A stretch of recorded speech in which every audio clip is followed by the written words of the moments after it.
Nous sommes donc aujourd'hui avec Sylvain qui vient de terminer, il y a quoi, 3 semaines, 15 jours, une campagne de L5R, si je ne me trompe pas, qui a duré 5 ans, c'est ça? Environ. 5 ans en présentiel. Pas tout à fait, non, pas beaucoup au final parce qu'on a commencé, en fin 2020, début 2021. Donc le présentiel à l'époque, on pouvait pas. Exact. Donc on a surtout fait du Discord. On a fait en tout sur les 5 ans, 4 sessions de présentiel. Ah oui, d'accord, OK. J'ai seulement 4 sessions et tu sais Ouais, exactement c'est combien de sessions vous avez fait? C'était tous les combien à peu près? on jouait à peu près une fois par mois avec les coupures, obligatoires de vacances d'été et cetera. On a dû faire, je dirais une cinquantaine de sessions max. Un peu moins, Ouais, peut-être entre 40 et 50.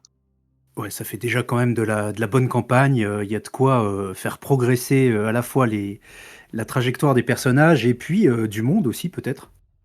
Mmh, effectivement, ouais. Non, Heu, c'est du début à la fin, tu as eu les mêmes joueurs ou ça a changé en cours de route? j'ai un joueur qui s'est rajouté en cours de route, mais vraiment c'était relativement au début, hein, parce qu'il est arrivé, je pense, à la 12e, 10-12e session peut-être. Donc il a fait Ouais, vraiment OK, la plus grosse partie avec nous. OK. Et donc, L5R en quelques mots, si tu peux nous recontextualiser? Légende des 5 anneaux en français, Legends of Pharynx en anglais. C'est un univers, samouraï fantastique, heu, avec, des factions qui sont organisées autour de clans qui obéissent à l'empereur, avec évidemment une faction, l'outre-monde qui correspond aux méchants, l'enfer, les monstres et cetera. Que j'ai très, très peu exploité dans cette campagne parce que j'ai plutôt fait une campagne, à l'intérieur des terres de l'Empire avec un ennemi, qui était le néant, heu, qui est une variation un petit peu d'un d'un grand méchant du lore qui s'appelle l'Ombre Rampante, mais que j'ai totalement refaite à ma sauce, heu dont le but était l'anéantissement de tout l'univers, de la création et cetera. On D'accord, était donc sur vraiment oui, une teinte nihiliste, qui oui, visait à ce que plus rien n'existe, donc c'est plus ça. aucune faction, que ce soit, celle favorable aux personnages joueurs Plus rien. ou l'antagoniste, plus rien. Alors ça m'a quand tu as, sur le Discord de l'Estat, quand tu as parlé de cette fin de campagne, ça m'a intéressé parce que moi j'ai un petit peu cette teinte aussi sur la campagne, que je suis en train de maîtriser, Au crépuscule du vide. Le nom, donne un petit peu cette idée aussi. Mais Effectivement. il y a effectivement une ambiance de fin du monde, de dieux qui sont en train de plus ou moins disparaître, Mmh mh. du climat, des continents, des terres même qui sont en train de changer, les peuples de disparaître aussi. On a vraiment cette notion de fin du monde, où on glisse vers plus rien. Et ça, c'est Ouais, forcément des enjeux, suprêmes, on va dire. c'est ça, ouais. On place le niveau épique assez la barre est assez haute dès le début, quoi, quand tu sais ça. Et oui, et donc, pour le coup, il faut arriver à aller jusqu'au bout comme ça et à finir vraiment en apothéose, ce qui semble être le cas pour ta campagne.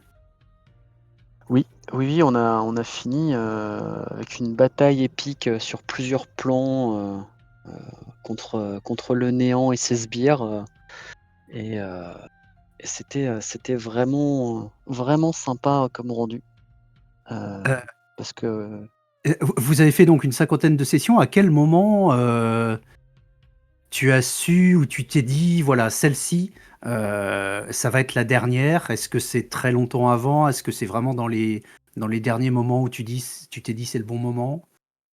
alors ce qu'il faut savoir, c'est qu'on a la campagne, elle a été découpée entre guillemets en 3 actes, hein. C'était pas volontaire, mais c'est trois moments où j'ai vraiment changé ma façon de maîtriser aussi. Donc j'ai totalement revu à chaque fois le cadre. OK. Donc la dernière partie de la campagne, elle a duré 17 sessions, je crois, 16 ou 17. J'ai su qu'on arrivait à la fin, à la, je dirais, 12e session. OK. Donc je savais que j'avais encore, quelques sessions devant moi. Je savais pas exactement combien parce que ça dépendrait grandement des actions des joueurs. Oui, heu et au final, ils ont réussi à accélérer les choses dans le bon sens. Donc ça a réduit le nombre de sessions parce que ça a réduit le nombre de, comment dire? D'opportunités que l'ennemi avait de leur les foutre dans la merde oui. et du coup, ouais, j'ai su que c'était la dernière session, bah, je dirais 2 ou 3 sessions, avant, quoi. Ouais, 2 sessions avant. OK. Mais je Les savais les qu'on j était à la fin, quoi. Ouais, et les joueurs, est-ce qu'ils étaient aussi, prévenus, on va dire? Est-ce qu'ils savaient, «Il nous reste 3 sessions, il nous en reste 2, 1, c'est la dernière»? Je leur avais dit qu'on approchait de la fin, et je leur ai dit, «La prochaine, c'est la dernière». Je leur ai pas dit: «Avant, il en reste 3». Je leur ai dit: OK. «On approche vraiment de la fin». Je leur ai dit aussi parce que je voulais vraiment qu'on la fasse en présentiel et que c'est pas simple, vu qu'on habite, pas forc enfin, il y a 3 heures de route entre celui le plus au sud et celui le plus au nord. Donc Aïe! faut faut Ouais. trouver, avec tous des enfants en bas âge et cetera, donc les agendas sont pas les plus simples pour se bloquer un créneau comme ça. Donc on a attendu pas mal de temps entre l'avant-dernière et la dernière d'ailleurs, ce qui était un petit peu embêtant, mais on a joué l'avant-dernière en mai, je crois, et on a joué la dernière, en septembre. Ah la vache! Ah oui, oui. Ouais, ouais, ouais, c'était, bon, il y avait, juillet-août, au milieu où tout le monde était en vacances et cetera, donc de toute façon ça on savait Mmh. que ça serait impossible, mais Mmh. on n'a pas réussi à trouver de créneau en juin malheureusement, donc septembre. Mais Ouais, ça fait long effectivement, nous, c'est pareil, là, on revient de notre, pause estivale, il y a un des joueurs qui bosse sur des spectacles en été, ce genre de trucs, donc en été, on peut ouais, pas jouer et là, c'est vrai que, bah, on a jou ouais, 3 mois d'absence aussi et pour se remettre dedans, il y a quand même une petite latence, donc ouais, là, le fait que ce soit la dernière en plus, heu, bah, j'ai passé pas mal de temps cet été à un petit peu les hyper pour ça, on va dire, à OK. leur poser des questions, sur différentes choses de leur personnage, parce que je voulais préparer quelques petites scènes personnelles avant la bataille, tu vois? Pour montrer que l'enjeu, c'est pas juste une bataille, mais c'est aussi tous les PNJ qu'ils ont côtoyés, tous ceux qu'ils ont rencontrés et cetera, hem, vraiment, je sais pas si tu vois dans les films, souvent avant la bataille, tu as toujours un moment où le héros va passer un peu de temps avec, son petit frère, son cousin, son machin qu'il vient de retrouver, qu'il veut pas perdre. Voilà, le but, c'était de mettre ça en place. Le calme avant la Qu'ils arrivent à la tempête, ouais. bataille, Mmh. ouais, c'est ça, qu'ils arrivent à la bataille, avec pas juste, se concentrer sur les jets de dés, mais savoir qu'il y a d'autres PNJ aussi qui comptent sur eux. Oui, ça renforce aussi les enjeux, Exactement. OK, ils sont en train de se battre contre, alors tu vas nous dire, hein, le néant, d'autres Mmh. adversaires et cetera, mais il y a aussi, bah, ces vies qui sont en suspens derrière, parce que si tout s'arrête, bah, leurs amis, leurs enfants et cetera aussi. Exactement, exactement, ouais, ouais. Puis, il y en a qui se projetaient vraiment sur le futur de leur personnage en plus, donc dans OK, ces petites scènes-là. Donc c'était important. ouais. Cette fin, est-ce que tu l'avais prévue depuis très longtemps? Alors, vous avez fait 3 actes, donc j'imagine que, il y a eu des gros revirements, et que tu aurais pas pu la prévoir dès le début de votre campagne, mais est-ce que, voilà, elle s'est imposée naturellement ou tu as mis des Je trucs en place savais qu'on vraiment pour arriverait l'amener? je savais qu'on arriverait vers une fin comme avec cet ennemi-là, lorsque j'ai mis en place la préparation pour le troisième acte, mais avant j'aurais pas pu le dire. Parce que j'avais pas du tout envisagé cet ennemi lorsque j'ai lancé la campagne. Au début, Mmh, c'était, lorsque j'ai lancé la campagne, c'était une campagne, allez, on vous préparer des personnages et puis on fera plusieurs one shot avec les mêmes personnages, on mettra un petit fil rouge et cetera, et puis OK. finalement, ça a pas mal changé entre temps, quoi. Mais oui, heu, ça doit faire du coup, à peu près 2 ans que je sais qu'on va arriver sur ça. Les joueurs, je leur avais donné quelques indices dès la première session de ce troisième acte. Mmh, Je leur avais donné quelques indices avec des petites scènes, entre guillemets «cinématiques», auxquelles leurs personnages n'assistaient pas, qui pouvaient absolument pas, aucun moyen de les connaître et cetera. Mais en gros, je leur ai fait une petite scène où il y avait la naissance d'un enfant qui était justement marqué par le néant. Ça, ils savaient pas mmh. à l'époque ce qui avait marqué et cetera, pourquoi, comment, qui c'était. C'est un PNJ qu'ils ont rencontré durant la campagne évidemment, et d'autres petites scènes comme ça. J'avais fait 2-3 scènes pour leur donner un petit peu un aperçu de l'ambiance et de la chose un peu qui aurait au fond qu'ils ont beaucoup aimé. Et à la fin, justement, ils ont fait un peu le lien, enfin, à la fin, pendant la session, mais à la fin, ils ont: «Ah putain, mais c'était lui le gamin!» Ah ouais, donc ça fonctionne très bien, c'est très cool, satisfaisant d'un point de vue MJ. Ouais, je le ferai pas, 40 fois par campagne, mais vraiment, Ouais. tu sais, c'est pour donner un petit peu le ton au tout début de la campagne, enfin de la session, de l'acte, quoi, du coup. Mmh mh. OK.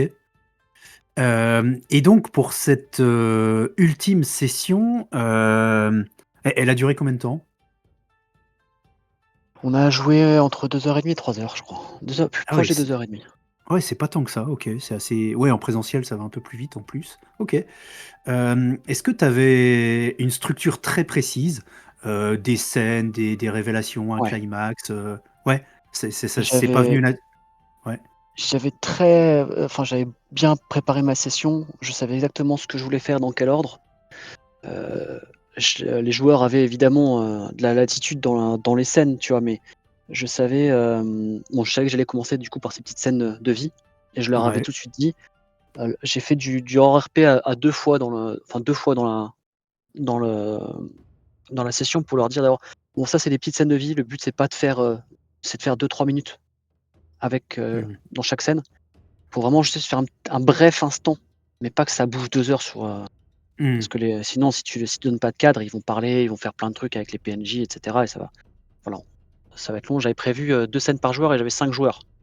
Donc Ah oui, j'avais 10 scènes que je effectivement, voulais ouais. faire jouer, et Ouais. on a tenu entre 20 et 30 minutes grand max sur ces petites scènes. Donc ça collait bien avec ce que j'avais en tête. Mmh. Après, j'avais prévu une petite scène où ils se retrouvent tous, justement le calme avant la tempête, comme tu disais, mais avec déjà tu sais, un peu la scène où tu vois les feux de camp innombrables au loin de l'armée ennemie. Bon là, il y avait pas de feu de camp, mais un peu le même genre de choses, tu vois? L'ambiance vraiment, tout le monde, les préparatifs de guerre tout autour, où ils Mmh. pouvaient justement ces derniers mots entre eux avant la bataille. Ouais. Et ensuite, j'avais découpé mon affrontement final en 3, contextes différents. Donc il y avait un groupe de 3 joueurs qui étaient au combat, vraiment au combat physiquement contre les sbires, créatures surnaturelles, surnombre, et cetera, donc gros enjeux, physiques.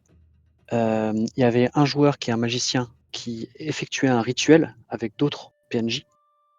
Ce rituel qui influait directement sur le 3e joueur qui lui, était devenu, l'incarnation du néant. Le néant avait besoin de s'incarner pour, accomplir son dessein, et ils avaient accompli un rituel pour que ça soit lui qui devienne l'hôte, et il fallait que donc le rituel, c'était pour extraire l'essence du néant et la figer dans du cristal, qui est la faiblesse du néant, et cetera. Mmh. Donc en fait, chaque contexte influait directement sur le suivant. Donc la bataille physique, si elle se passait mal, il y a des gens qui pouvaient, pénétrer les défenses et perturber le rituel. Le rituel, il y avait évidemment des choses qui avaient prévu de mal se passer, parce que le magicien était à moitié infecté par le néant aussi, depuis le début. OK. Donc il devait lutter lui-même contre ça, et si son rituel se passait mal, ça désavantageait fortement le joueur qui était directement en contact avec le néant. Et Oui. c'est ce moment-là où j'ai aussi donné l'autre façon HRP, c'était de dire les règles exactes de cet affrontement, donc que chacun influait sur le suivant, mais aussi que le joueur qui affrontait directement le néant, il avait droit à 3 échecs maximum. Sinon, c'est game over. Alors quand tu parles d'échecs, c'est vraiment de lancer de dés? Ouais, c'est ça. Donc sachant Et que c'était relativement difficile ces lancers de dés ou? c'était relativement difficile, mais pas abusé non plus, dans le sens où, il avait, pas mal de, liberté pour se donner des avantages. Lui-même Mmh. s'il trouvait des solutions intéressantes, Mmh. et ce que faisaient les autres pouvait l'avantager aussi. Non, il OK. était pas coupé du monde, quoi. Et Oui, il fallait pas qu'il fasse, ouais. je sais pas, 8 lancers de dés à 8 plus, et Non, en fait, qu'effectivement j'ai il fait est non, ouais. c'était progressif. En fait, chaque scène correspondait un petit peu, à une des facettes de leur ennemi, Mmh. qui se base sur plusieurs choses pour corrompre, la tentation, le regret, la peur. Ça, c'est les 3 émotions qu'il utilise le plus pour corrompre Mmh. les gens et les amener à le servir. Après, il y avait, l'aide factice, donc un PNJ que le personnage connaissait, en qui il avait confiance, qu'il avait sauvé par le passé, qui lui disait repose-toi, je prends le relais. Et s'il acceptait évidemment ça. Mais le fait d'accepter ne comptait pas comme un échec. C'est juste que le jet de dés était un peu plus compliqué s'il acceptait l'aide, à chaque OK. fois, tu vois? Mmh, Et mmh. donc et après c'était un affrontement direct pour la possession du corps, voilà. Là il avait, là c'était la partie la plus dure parce Mmh. et je lui avais proposé un petit entre guillemets, une, possibilité. Il devait avoir 5 réussites. Chaque réussite c'était 8+. Waouh! Ouais. Mais il avait la possibilité de, avant de lancer, d'annoncer qu'il visait le 10 et dans ce cas-là, ça comptait pour 2 réussites. Donc sachant il avait des possibilités, hein, c'était un personnage qui était quand même sacrément compétent, hein. Et au début, je lui avais dit, de par leur background, ce qu'ils avaient fait avant et cetera: «Tu as la possibilité d'avoir un bonus de +3 à n'importe quel moment, une seule fois, sur n'importe Mmh. lequel de tes jets contre l'ombre». Et il a réussi à jamais l'utiliser jusqu'au dernier jet. OK. Où il a choisi et du coup, il a réussi à grâce à ça, au final. Mais c'était bien intéressant parce que justement, il y avait, pas mal aussi du coup heu, de choix qu'il a dû faire, qui étaient vraiment liés à son personnage. C'était vraiment pour lui, c'était vraiment très, très personnel comme scène parce que les scènes pour le regret, la tentation, la peur et cetera, c'était vraiment lié à son personnage à lui, quoi. Oui. C'est vraiment des scènes que j'avais préparées en avance, voilà. Oui, avec, tous les éléments, des 50 sessions précédentes, j'imagine, des Exactement, PNJ, avec, lesquels il s'était attaché, ce ouais, genre de trucs, ouais, ouais. c'est ça exactement. Et là, d'après ce que tu me dis, tu as vachement réussi à lier le roleplay et le ludisme, en fait, avec, des jets Ouais. de dés qui sont très affectés par le roleplay et l'inverse aussi. Mmh. Les 2 se répondaient bien apparemment. Oui, les GD répondent plus à la narration que l'inverse, dans le sens où, enfin, si quand même, parce qu'effectivement, si les GD ratés ont un gros impact sur la narration, mais ils avaient vraiment effectivement possibilité d'impacter leur GD en fonction des actions qu'ils choisissaient de faire, Mmh, que ce soit au combat ou que ce soit dans les rituels et cetera. mmh. Donc là, en termes d'ambiance, on était dans vraiment quelque chose de très épique et malgré Ouais. tout avec, peut-être pour ce joueur un petit peu à part, enfin ce personnage un peu à part, quelque chose de très introspectif aussi? Mmh. Ouais, c'était, 3 salles, 3 ambiances, en vrai. OK. Parce que le combat était vraiment, tendu, j'avais un petit peu en tête, Légende de David Gemmell. Je sais pas si tu vois? Où il y a une forteresse avec plusieurs fortifications qui sont attaquées par une armée innombrable et l'enjeu, c'est que tu sais très bien que tu vas pas tenir chaque la muraille extérieure. Ouais, Faut juste ouais. tenir le plus longtemps possible et reculer en bon ordre, puis tenir, puis reculer, puis tenir. Donc c'était un petit peu ce truc-là. J'avais en gros 5 rounds, hein, pour schématiser, de chaque, groupe et c'était un round de défense, un round de retraite, un round de défense, un round de retraite, un round de OK. défense. Sachant qu'ils avaient le choix, eux, de faire autrement, hein, mais c'est comme ça que je l'avais pensé, c'est comme ça qu'ils l'ont fait, mais en fonction de la narration. Tu es pas forcé. Donc ça, c'était le 1er groupe. L'autre, donc celui qui faisait le rituel, il a eu beaucoup plus d'interaction avec, le fait de gérer un traître infiltré, le fait de gérer, quelqu'un qui voulait perturber le rituel et cetera. Donc heu, c'était centré sur du spiritisme, dans le sens OK. où il devait aussi accomplir le rituel en partie. Il devait s'assurer que le rituel s'arrête pas, surtout. Mmh. Et mais voilà, avec pas mal d'enjeux à côté et sachant qu'il avait très bien géré le coup parce qu'il m'a, avant ça, avant toute cette partie, de rituel, il m'a dit, «J'ai pas confiance, le fait que je sois marqué par le néant, j'ai pas confiance. Je vais demander à un PNJ en quel j'ai totalement confiance d'être dans la salle avec nous Mmh. et si jamais je commence à montrer des signes que je me retourne contre eux, je veux que ce PNJ me bute». OK. Et ce PNJ l'a beaucoup aidé dans le sens où quand il y a un autre mec qui s'est révélé être un traître, et ben, le PNJ a pu l'aider au combat et ce genre de choses. Donc il était, le fait qu'il ait anticipé sa propre condition, négative, ça l'a beaucoup aidé et et puis du coup, le troisième dont je t'ai parlé déjà, plus en détail.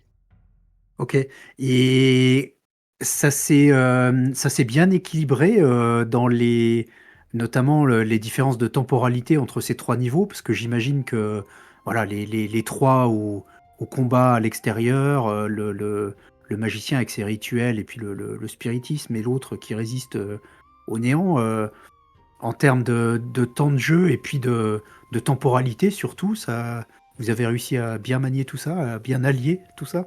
Alors en termes de temporalité, la question s'est pas trop posée pour les joueurs. Ils étaient tellement dedans qu'ils se sont pas dit: «Ah mais là ça dure 5 minutes, là ça en dure 25», OK. en termes de temps de jeu, enfin de temps dans le jeu. En Oui. termes de temps de jeu, je me suis beaucoup, calé sur mes musiques. J'avais préparé pas mal de musique et je me suis dit: «Bon ben là, une scène de rituel, je veux qu'elle dure le temps de cette musique-là à peu près», Mmh. et en fonction de l'avancée de la musique, moi je pouvais, accélérer ou un petit peu ralentir le rythme. Pareil pour dans le duel d'esprit, on va dire, contre le néant, et pour le combat physique, comme ils étaient 3 joueurs, forcément ça prenait plus de temps. J'avais du coup là, je me laissais, 2 fois la musique, qui était un petit Oui, peu plus longue. Donc une fois qu'elle est bouclée, je savais qu'il fallait que j'accélère un petit peu le dénouement. Donc ça me laissait un peu le temps de présenter la situation et ensuite de voir comment il dénouait. Donc j'avais pas mal, j'ai pas chronométré non plus, c'est-à-dire que si la musique s'arrêtait, je passais pas, à la scène tout de suite, tu vois? Mais ouais, je savais que je savais qu'il fallait que je sois un petit peu dans ces clous-là, justement pour éviter qu'il y ait, des joueurs qui se fassent chier, ouais. pendant que les autres, jouaient. Mmh. Ouais, C'était enfin, même si j'imagine que les enjeux étaient tellement importants que les autres joueurs étaient pendus, à ce qui Ouais, se passait sur les autres, ouais, ouais, ouais. ouais, OK, J'ai jamais eu aussi peu de HRP sur une table, hein. OK. Est-ce que oui, tu m'as parlé là du joueur, qui se faisait, pervertir par le néant, enfin, dans lequel le Ouais, néant c'est vrai. s'incarnait, qui a voilà, sur son dernier jet, qui a tout misé, et qui a réussi a priori. Hem, Est-ce que ça fait un peu partie de ces moments où, il y a plus vraiment de personnage, c'est le joueur lui-même qui est voilà, à l'apothéose de sa réussite, qui saute en l'air et cetera? Ouais, ah bah, là clairement, toute la table a gueulé, heu et ce qu'il faut savoir, c'est que pour l'anecdote, donc j'ai un de mes autres joueurs qui a été souillé lui, mais par la faction, tu sais, de l'autre monde, la faction ennemie, classique que j'ai pas utilisée. Il Mmh. avait été corrompu en cours de campagne par ce truc-là, et pendant la session, il a utilisé cette corruption pour, gagner en puissance, pour réussir un jet, et après il a prié le dieu du mal pour Ah qu'il oui. les aide. Parce que c'était tellement la merde, tu vois? Et du coup, j'ai proposé aux joueurs, à la toute fin, justement le dernier jet, je lui ai dit: «Écoute, tu peux avoir un dé d'avantage supplémentaire, mais tu sens que cette force que tu pourrais gagner, elle est elle te laisse un goût amer dans la bouche, tu sais la corruption», vraiment faire sans dire d'où ça venait exactement, je lui ai fait sentir que c'était désagréable, et il a longtemps hésité parce que son personnage est un ascète, un moine et cetera, donc il a longtemps hésité, il a dit: «Non, je le prends pas», et il a lancé donc un dé de moins que ce qu'il aurait pu, et il lance le dé. Il a choisi de faire 10 en plus, hein, pour mettre fin, parce il avait 2 réussites à faire encore, et il a choisi parce qu'il avait plus aucun point de déter, plus rien, Mmh. et il dit: «Écoute, je vise quand même le 10 parce qu'il faut que j'y arrive». Il lance ses 2 dés, il fait 7, et là, il se met à hurler. La plus grande joie que j'ai vue sur une addition de ma vie. 7 plus 3, putain, ça fait 10. Le fait d'avoir son bonus qu'il n'avait pas encore utilisé, dont je t'ai parlé tout à l'heure, il l'a Ah, utilisé à ce moment-là, et oui, là, clairement, c'était le joueur qui exultait, d'avoir fait ce jet, d'avoir réussi cette action, c'était la grande joie tous autour de la table, quoi. et c'est ce moment-là qui met fin, à toute cette bataille? Ouais, ouais, ouais, et là, j'avais prévu un petit épilogue après, évidemment, pour montrer, la lumière du soleil qui commence à nouveau à briller, et cetera, la joie chez tout le monde, la victoire, et une petite dernière, parole de chacun sur ce que leur personnage va faire à l'avenir, après cette victoire, quoi. D'accord, ça s'est vraiment coupé, enfin, il est juste resté quelques minutes, après ce moment ultime? Ouais, on a joué encore, maximum 5-6 minutes après cette OK, victoire, quoi. D'accord. Et donc ça, ces quelques minutes ont permis aux joueurs de conclure les trajectoires, on va dire, les Ouais, arcs c'est ça, personnels des persos? Ouais? c'est ça. Dire comment ils envisageaient le enfin, je leur ai demandé littéralement: «Bah, et toi, ton personnage?» en donnant le nom évidemment. «Qu'est-ce que tu vas devenir suite à cette bataille? Quel est ton avenir?» et cetera, quoi. OK, Et ça me semble assez court en effet, pour, pour conclure, juste après le climax de la bataille, alors il y a eu, ouais, il y a eu 2-3 minutes encore où on fait justement la bataille, qu'est-ce qui s'est enfin, comment ça se termine. Ils voient tout autour d'eux, les cadavres, les machins de leurs alliés, de leurs ennemis, OK. la lumière qui revient, l'ombre enfermée dans un cristal. Enfin, voilà, j'ai quand même passé quelques minutes à décrire le résultat. L'épilogue, c'est pas juste, voilà, vous avez gagné, qu'est-ce que vous devenez? Mais ouais, on a ouais 3-4 ouais 3 minutes je pense à peu près de description de l'effet de la bataille. Comment ils l'ont vécu et cetera. Ouais, plus parce qu'ils m'ont quand même chacun donné le sentiment de leur personnage face à la au combat assez incroyable qu'ils venaient de vivre et cetera, mais ouais, on va dire 10 minutes max quoi, 10 minutes max et puis après c'était fini. Mmh, d'accord. Ouais, après c'est vrai que c'est peut-être un peu dur aussi de prolonger, après un moment épique comme ça. Heu, Je voulais pas que ça soit long après. Je voulais qu'on reste mmh, sur la ouais. victoire ou la défaite, parce que c'était possible aussi. C'était Ah clairement, ouais. et ouais, j'avais prévu, 3 épilogues distincts, en fait. J'avais prévu l'épilogue, victoire qu'ils ont eu, l'épilogue défaite et l'épilogue victoire, mais bah, typiquement, s'il avait accepté l'aide du dieu Mmh. du mal, il y aurait eu un petit aspect négatif. Ils auraient gagné, mais il y avait quelque chose, quoi. Mmh. Mmh. Ouais, je Donc comprends. ouais, le but, c'était vraiment Et de finir sur l'apothéose et très rapidement de clôturer l'arc des personnages parce que je savais qu'on les rejouerait pas. Heu, alors oui, c'est c'était ce que je me pas demandais justement. Ouais. Est-ce qu'il y aura une suite à ces personnages ou non, pas du tout? Ces personnages, ils vont là, on va relancer des campagnes dans cet univers là, j'en a déjà une qui est programmée. Heu, Ils les rejoueront pas, mais ces personnages existeront toujours. Donc Ouais, OK. possible qu'ils les croisent ou qu'ils entendent parler d'eux et cetera, mais ils seront plus des PJ en tout cas, ça c'est sûr. Ouais, mais par contre, ouais, la prochaine campagne, vous allez jouer dans ce monde et tel qu'il est resté, enfin ou peut-être un Ouais, peu plus tard, mais en tout cas, il un peu s'est plus bien tard, ouais. passé ce qui s'est passé dans cette campagne, C'est ça. dans le passé de ce monde. Ah, c'est cool ça, ouais. Ouais. Alors j'ai pas encore totalement décidé la chronologie. C'est pas impossible qu'on soit même un petit peu avant la fin, tu vois? Oui, J'ai pas d'accord. Oui, encore oui. décidé ça. Oui, Parce ça peut qu'ils vont être, jouer ouais. un enjeu totalement différent. Donc Mmh. ça pourrait même être un moment intéressant dans la partie de ils sont en train de faire quelque chose et puis, tout à coup, le soleil qui s'obscurcit et tout, ce qu'ils ont vécu dans la bataille, finale quoi. Ça pourrait être sympa à faire. Faut que j'y réfléchisse encore. Oui, ouais, en effet. Et donc, avec cette fin, est-ce que tous les enjeux personnels qui ont été posés pendant cette cinquantaine de sessions ont tous été résolus? Est-ce que tous les joueurs étaient satisfaits, on va dire, à la fin? Il n'est pas resté de zone d'ombre, ce genre de choses? Alors les joueurs étaient tous très satisfaits, moi aussi d'ailleurs, et est-ce que tous les arcs personnels étaient terminés? Les plus importants, oui. Après, il a pu rester un ou 2 petits trucs en suspens, mais rien de vraiment impactant Mmh. et rien qui vaille la peine de rallonger le truc quoi, surtout.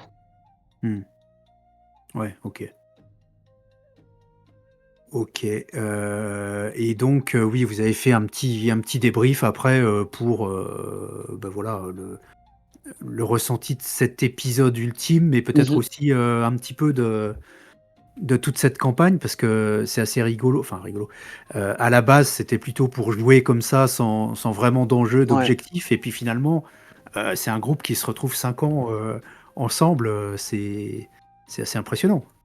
Ouais, ouais, ouais. J'ai fait un débrief avec eux à la fin. Alors c'est pas les plus gros fans de débrief, loin de là. C'est pas toujours simple d'en avoir, autre que c'était sympa, mais j'ai un peu orienté aussi sur les choses qui «m'intéressaient le plus» entre guillemets, hein, sans leur couper la parole évidemment ou l'herbe sous le pied sur d'autres trucs, mais sur le parce que le système a beaucoup changé. On est parti du système L5R quasiment de base, Mmh. un petit peu revisionné, qui est assez lourd. On a fini en décimation Mmh. avec, un intermédiaire qui était plus proche de seigneur et brigand. Donc heu, voilà, on a vraiment beaucoup varié le système de jeu au fur et à mesure. Ouais. Pareil, sur,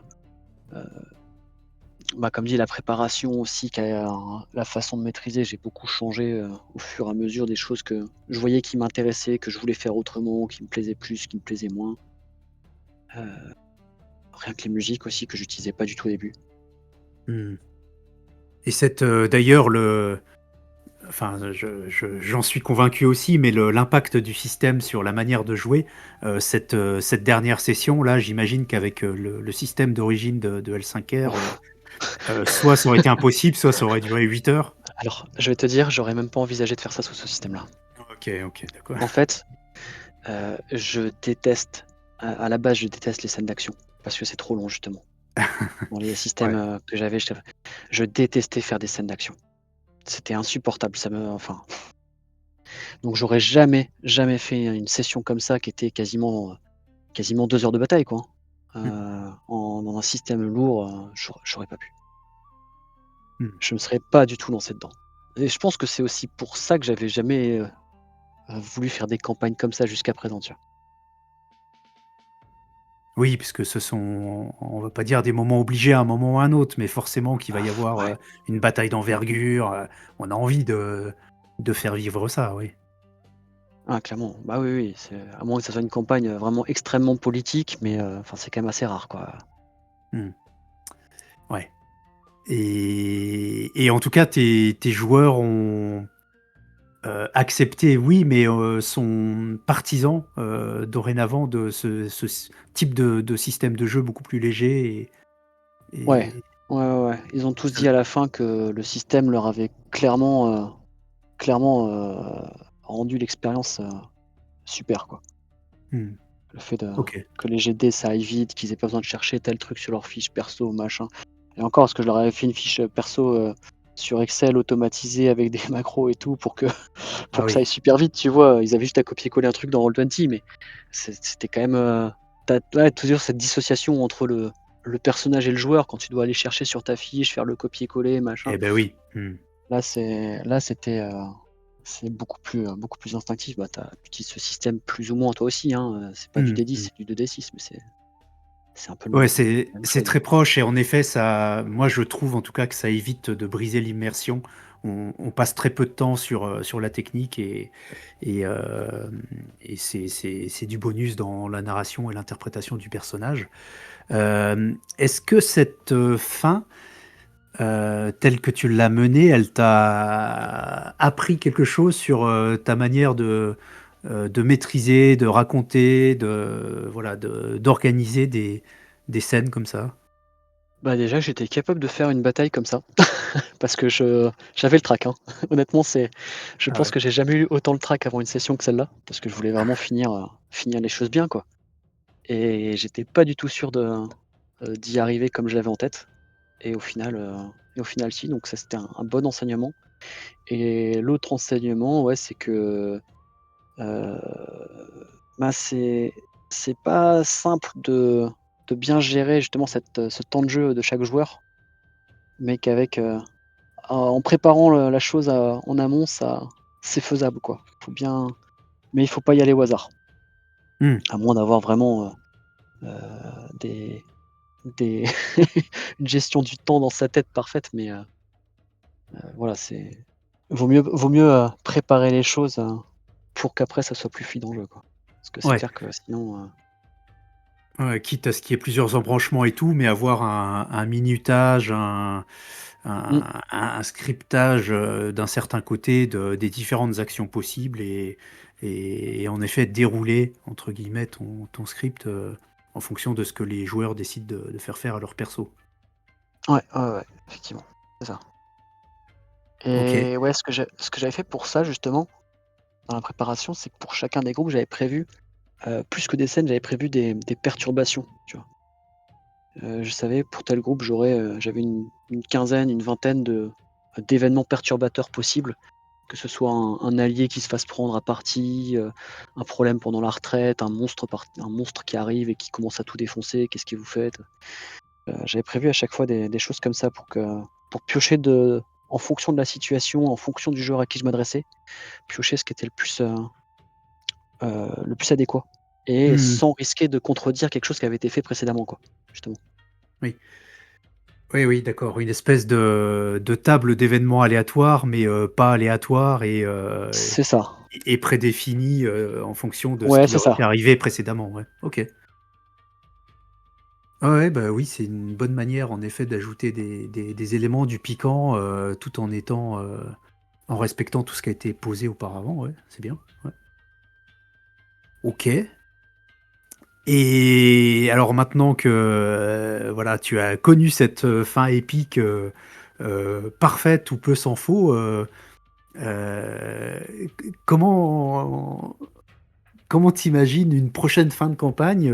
Est-ce que c'est comme à Hollywood où ça sera, plus fort avec plus d'explosions, Non, clairement pas. plus plus de démons, plus de comment Il y aura on peut-être plus de démons vu les personnages qui joueront dans la prochaine campagne, mais ça sera pas ça c'est la prochaine campagne qu'on fait déjà on a déjà choisi le pitch, on a déjà fixé un peu les choses. Ça sera une campagne d'une dizaine de sessions max. ah Donc oui, déjà OK. tu montes moins les enjeux Mmh. et le contexte est beaucoup moins, propice à ce genre de choses parce qu'ils joueront, un groupe qui doit prendre le contrôle d'une province en étant infiltré. Donc Mmh. c'est pas les mêmes enjeux, c'est pas la même, le même potentiel d'épique, on va dire. Mmh. Le but, c'est que ça tombe pas à plat. J'ai connu un peu cette fin qui tombe à plat avec la campagne L5A que j'ai fait avec, Kakou, Gauvin et les stats OK. où j'ai mal anticipé ce qu'on voulait pour la fin, les joueurs et moi. Parce que, la fin de la campagne et le débrief qu'il y a eu, c'était, en fait, nous, on attendait de faire ça et je me suis dit: «Putain, mais ouais, ça aurait été trop bien de faire ça, pourquoi j'y ai pas pensé?» Donc Et là, je le fais. est-ce que, là tu l'as pas fait il me semble, hein, pour cette campagne, mais est-ce que de demander aux joueurs qu'est-ce que vous attendez, tu penses que c'est pertinent ou pas spécialement? Je pense que je vais beaucoup plus préparer avec eux en amont que ce que j'avais pu faire pour cette grosse campagne de 5 ans.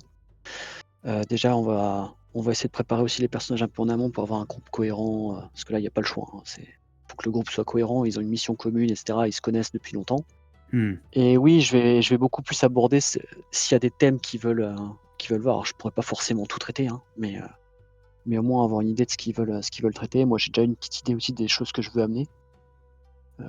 Comme ils joueront des personnages un petit peu entre guillemets «antagonistes», hein, comment est-ce qu'ils en sont arrivés là? Qu'est-ce qui les motive à suivre cette voie et cetera. Mmh. Ouais, c'est vrai. Alors moi, j'ai pas du tout non plus ce réflexe et de demander aux joueurs. Alors dans ma campagne actuelle, on n'est pas encore à la fin, on est un peu plus de la moitié, je pense, ouais, les 2/3. Mais c'est vrai que ça peut être une bonne idée, quand tu as eu sens que tu approches de la fin, de leur dire, alors sans forcément le respecter, mais en tout cas d'avoir des idées, pour pas partir complètement à l'envers sur, qu'est-ce que comment tu souhaiterais que ça se termine? Une apothéose, ou au contraire quelque chose de plus intimiste, et ça peut être, une bonne manière, ouais, de préparer la fin d'une campagne. Alors dans L5R comme ça, sur les samouraïs, l'honneur et cetera, la mort ça a une place très importante. Donc dès le début quasiment je leur ai filé, quelques questions. Comment Mmh. est-ce que tu vois ton personnage mourir? Quelle est la mort qui lui ferait le plus peur? Quelle est, qu'est-ce que tu considères comme ton devoir et pour quelles raisons tu pourrais pas, aller à l'encontre de ce devoir, tu vois? Les Mmh. deux trois questions comme ça qui me permettaient de bien cerner le personnage et qui m'ont, pas directement servi dans le sens où j'ai pas réutilisé leur réponse telle quelle à la fin, mais ça m'avait pas mal aidé justement pour, les scènes du personnage avec l'ombre, mais aussi les petites scènes en amont, avant la bataille et pas mal de choses durant la campagne, où j'avais essayé de mettre un petit peu ça en avant, quoi. Ouais, ouais, OK. Je procède comme ça aussi entre, les différents actes, Mmh. sur ma campagne pour, voilà, il s'est passé, tout un tas d'événements. Les personnages ont été affectés plus ou moins par, des rencontres, des affrontements et cetera. Et c'est bien de parce que toi, en tant que MJ, tu peux t'imaginer des trucs, mais t'es pas dans l'esprit des joueurs, et eux ont leur propre interprétation de leur personnage et c'est vrai que de leur demander noir sur blanc, bah: «Qu'est-ce que tu penses de tel PNJ? Comment est-ce que cette disparition t'a affecté?» et cetera. Ça peut, t'éviter en tant que MJ de partir dans des directions qui sont pas du tout bonnes. C'est vrai, effectivement. Bon, comme toujours, hein, de toute façon, communiquer avec les joueurs, ça améliore forcément le contenu de la campagne, hein. Mmh. Mais ouais, c'est vrai que, et encore plus entre sessions parce que Ouais. ça n'empiète pas sur le roleplay et sur l'immersion pendant les sessions. Mais voilà, entre les sessions ou avant des moments importants, leur demander un petit peu, où ils en sont, de faire un petit peu le point sur des Mmh. éléments importants, en tout cas qui vont affecter la suite, c'est pas mal. Moi, je j'y pensais pas forcément avant, mais je pense que je le Ouais, j'ai ferai, systématiquement maintenant, ouais. moi, j'ai piqué la technique de Lestat aussi de leur demander de faire les grosses réflexions stratégiques en dehors de la session, quoi. Oui, Quand c'est possible oui, évidemment, hein. Si ça tombe en plein milieu, ça tombe en plein milieu, mais ouais, si on mais s'arrête sur ouais. un truc. Ça peut vite te prendre 1 heure et demie pendant une session et là, c'est Ah ouais. l'horreur, quoi. Mmh. Ouais, ouais. Donc ouais, ça j'ai piqué cette technique, sans aucune vergogne. Faut pas ressentir de vergogne, quand, c'est utile et intéressant. Mmh. Et ben, merci pour ces réflexions. Qu'est-ce que tu veux ajouter, par rapport à ce débrief de campagne? Débriefception. Ben, déjà que, bah, c'est sympa d'en discuter et puis, bah, toi tu m'en as quasiment pas parlé toi, du coup, tu quoi toi, pour ta fin? Ah! Bah, je vais pas trop en parler parce que je sais Ils pas écoutent, si mais tu les aussi une fin épique comme ça ou pas toi? Alors, il y a de fortes chances, ouais, que qu'on aille sur une fin épique, hem, parce que, bah, les choix des joueurs quant à leur personnage, en tout cas jusqu'à présent, vont à chaque fois qu'il y a des possibilités vers de l'affrontement et remuer un petit peu des enjeux, qui les dépassent complètement, qui sont vraiment au-dessus d'eux. Ils ont des enjeux personnels, mais ils vont quand même titiller des choses qui sont bien au-dessus d'elle, quoi, D'accord. donc il y a de fortes chances que ça se finisse en ouais, un ou des affrontements, peut-être en différents lieux aussi, peut-être, voilà, avec des forces, un petit peu, qui les dépassent. Hem, C'est plus intéressant parce que si le final c'est d'aller tabasser les paysans, c'est quand même l'enjeu est un peu moins un peu moins grand, quoi. Bah, il peut être plus resserré, mais en même temps, il peut être Ouais, hyper important pour les personnages, pour les voilà, personnages. si, Oui, enfin, je dis n'importe quoi, ça peut pas être le cas dans ma campagne, mais s'il faut tuer, d'un côté, son frère, qui a pris le parti de la tête de telle mmh, partie et puis de l'autre côté, sa sœur qui a pris, la tête de telle ouais, autre, faction, bon, bah, ça peut être compliqué aussi. c'est sûr, c'est sûr. Là, c'est plus le choix que la bataille en elle-même qui compte, quoi, du coup. Mais ouais, ouais, je vois ce que tu veux dire. Oui, oui, ou on peut après essayer de, préserver la chèvre et le chou en essayant de sauvegarder les 2. Enfin voilà, il y a des tas Ouais. de possibilités, mais c'est vrai que, enfin comme tu l'as fait là, hein, j'aime vraiment bien, allier des enjeux très personnels, donc très proches du personnage, avec des enjeux très très lointains qui le dépassent Mmh complètement. mh. Ça c'est quand même en général, ça marche, plutôt bien quand même. Yep. Eh bien merci Sylvain. Merci à toi.